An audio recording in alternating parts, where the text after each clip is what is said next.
அனைவருக்கும் வணக்கம். இன்று ஒரு சட்ட தகவல்.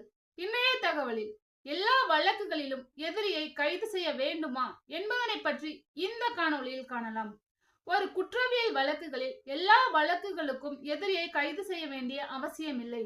மேலும் கடுமையான குற்றங்களுக்கு மட்டுமே எதிரியை கைது செய்ய வேண்டும் என்றும், மேலும் அவர் கைது செய்த விவரத்தை தன்னுடைய உறவினர்களுக்கோ அல்லது நண்பர்களுக்கோ சொல்ல எதிரிகளுக்கு உரிமை உண்டு என்றும் இந்த வழக்கில் தீர்ப்பு சொல்லியுள்ளது.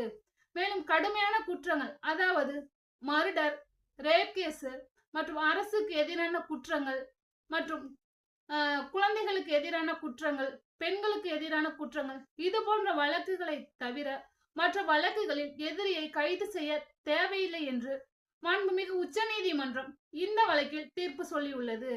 இந்த வழக்கானது 1994 criminal law journal page number 1981 என்ற வழக்கில் தீர்ப்பு சொல்லியுள்ளது. Joginder Kumar versus state of UP என்ற வழக்கில் தீர்ப்பு சொல்லியுள்ளது. எனவே எல்லா வழக்குகளுக்கும் எதிரியை கைது செய்ய வேண்டியதில்லை, கடுமையான குற்றங்களுக்கு மட்டும் கைது செய்தால் போதுமானது என்று இந்த வழக்கில் தீர்ப்பு சொல்லியுள்ளது. நன்றி, வணக்கம்.